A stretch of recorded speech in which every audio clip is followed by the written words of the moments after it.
Don't let anything stop you. Don't let no one tell you no. When they say no, you say, oh, yes, no, yes. And if they don't give you the yes, you make that yes.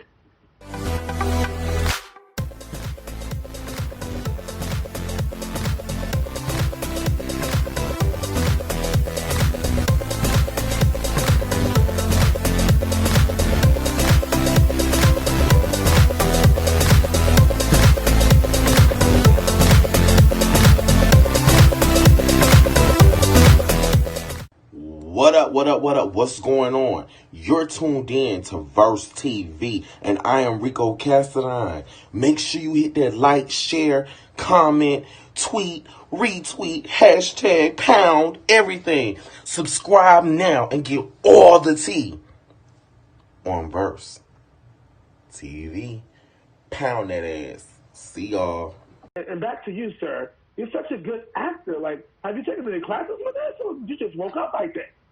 I did acting. I've been doing acting since high school. Like, acting was something, like, acting technically is my first love. That's what I actually love to do, is to convey different stories and different emotions and make people feel different things.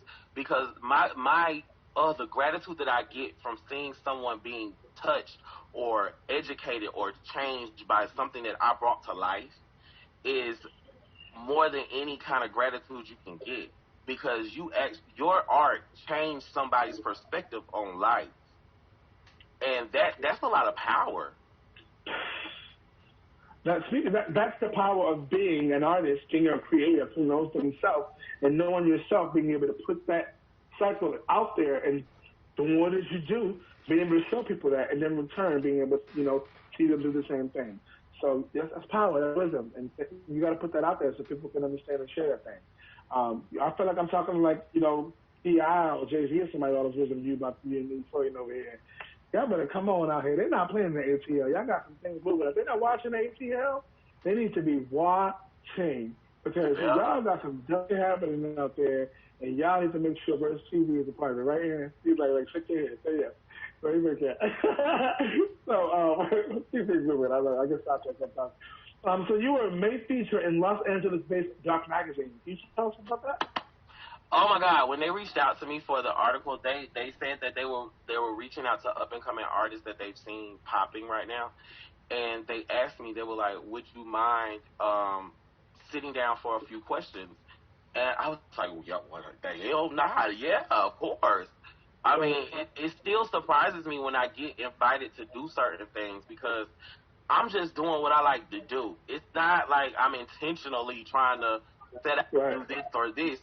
It's genuinely like I'm just promoting what I like to do. Like, this is what I love. So when they reached out and they reached out to me, it was like, of course, I damn sure will. And it was my first time actually having to sit down and talk to someone about opening up about all this different kinds of things, of where I've come from, what I'm doing, what made me decide to do this. Like, they really was like asking in-depth questions. Like, it was surprising. I totally enjoyed it though. So you need to understand two things. One, this is only the beginning. So I need you to just lift your hands and just say, I receive it. That's it. Oh. It's coming. I receive it. That's it. Like, what's for you is for you. You are the epitome of what's for you is for you. I mean, if you what you told us thus far is the epitome of what's for you. Just receive what's coming. You know why? Because you've already, too much is given, much is required. That's why you're able to take on these things, because he knows I'll give you that because you can handle it. So trust me. And top, since we're talking about things on being blessed, you were also featured at THICK at Thick. Let me talk about that connection. Can you tell us about that connection we're talking about? So THICK stands for tempted, handsome, intelligent kings. I think I said it right. Intelligent. C. The C.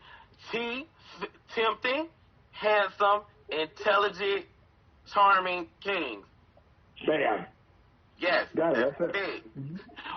But the THICK movement, the basis of the movement was to self-empower heavier set males, because being in this lifestyle, I grew up in the no fats, no film time. So being in the South, that was a big thing.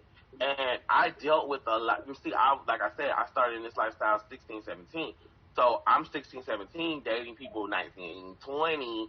And, I'm still developing as a person. So I was a heavy set boy. And, I had a lot of people telling me, hey, you too big for me. You're a little fat. I don't do fat boys. I can't. You know what I'm saying? So it took a long time for me to learn how to love who I was in totality. And that means mental health, that means physical health, that means spiritual health. That means it's a process. And I'm 31 years old. So it took a long time for me to realize who I was as a person. But when you get to that point in your life where you don't give a damn, nobody can't tell you nothing. Bitch, it ain't stopping nothing. Ain't no bags going nowhere. Ain't no nigga going nowhere. I still pull all they want socialites that want this little shit. And that's what thick stands for. That's their thing. We're fashionable. We're intelligent. We're charming. We're tempting. If you get to the back of that, when you see that December cover of me, you won't see the tempting. Man. Because I know y'all seen some of them Hump Day Wednesday double taps. Gotta go look it up. So that's out there. Look it up, y'all. I'm telling you. So I embrace my body. I know I'm not the stereotypical look of what a gay male should look like, but there's some men that like them thick.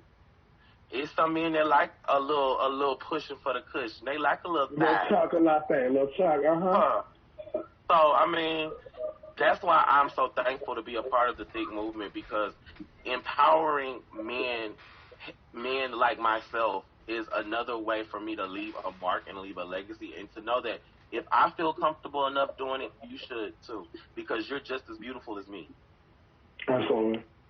That's what I'm talking about. Y'all better come on today. So tell me this. What is the main thing that you want our Verse TV audience to learn about Rico Cassadine today? Rico, he crazy as hell and don't give no shits about nothing. and YOLO is the motto for real. Live your life. It's your last. Don't let anything stop you. Don't let no one tell you no. When they say no, you say, oh, yes? No, yes. And if they don't give you the yes, you make that yes. Because nobody's gonna give you anything. You have to make your own way. Absolutely. And if you don't fit in, make a way, like you said. Hello? Amen. Speak, Lord. And I felt that in the last game. I'm sorry, I got cut. What's the hardest part of all that you do? Sorry, that was really speaking to me. What's the hardest part about all that you do? The hardest part about what I do? Mm-hmm. Juggling. At one point, before the quarantine hit, I was working 3 jobs. I was acting, I was rapping, and I had started working out. So, literally, I worked Monday through Sunday. I used to work Monday through Sunday. I had a main job I worked Monday through Friday. And then I had a part-time job I worked Friday, Saturday, and Sunday. And then I drove Uber at night. Well, I drove Lyft at night. And in between time, I was doing photo shoots. I was reading scripts. Because in that time, I had filmed 1 movie with Signal 23. I filmed 2 TV shows with A Connection TV. And shout out to Frenergy. Frenergy is a great show, too. If you look up Frenergy, I play a little minor role in that, but it's completely opposite of Jesse. And it helped me get to flex my muscles, too. So if you want to go check out Frenergy is a great show. And to be fair, both Frenergy and the Mister are NYPS award-winning shows. The Mister won for best soundtrack, and we got best actor with me and Ryan Marcus coming in second. And Frenergy won a whole bunch of things too. So my thing is, it was juggling and time management was my hardest thing, because I took on so much. I never know how to sit still. Gotcha. And once you talk about other people, I'm sure people can relate to that. And that's part of the three parts of this question right here is, what is the most enjoyable part of all that you do? To see everything when it's done, to see the reaction of people's faces, to hear people singing your music, to hear people dancing to your music, to see people's reaction to watching you on screen. Um, in episode 6 of The Mister, it gets a little deep between my character and my father, and I have my father in my life. I have the best daddy on earth. That's my dog. So it was a real stretch for me to find it within myself to put myself in the mind space of a father who couldn't love their child. And I actually sat down and had a conversation with my dad about it, because for him it was never a question about loving me. And I had to ask him, how did you cope with that? Because I never had to come out to them. They met boyfriends, they knew all that. So, and the one thing my daddy was like, just long as you happy and doing what you're supposed to do as a human being, and making my name look good, I'm good. So to come from that contrast to actually have to put myself in the mindset of a person who has the father that can't agree with their lifestyle, that was the most difficult thing for me. Got it. Dang. And it's great that you were able to sit down with your dad and have that real life conversation. Because, sometimes in an actor, you can get caught up in what you're doing, and it sometimes, cause you to start thinking things and seeing things differently. So the fact that you can have this real talk with your dad, that's amazing. That's a thing to do. Shout out to your dad, you know what I'm saying, for being able to have that real man conversation and, being supportive and loving you, because there's a lot of dads that ain't. So I encourage your dad, if he's listening, because he sure will listen if he's your dad, because he loves you, to encourage other dads out there to do what you're doing. Please. There's a lot of young men out here who need it. Some dads don't get in and understand. Maybe he could be the awakening for other dads who don't know. You know what I'm saying? Please. And the dad, you're listening, please encourage other dads to do what you're doing. That's all I'm going to say. Hashtag period. So we have two more quick questions, and we're going to get into our last couple of questions. We ask all of our Verse TV, all the TV questions for our Verse TV. So this is, first thing is this. What's the best advice that you've ever received?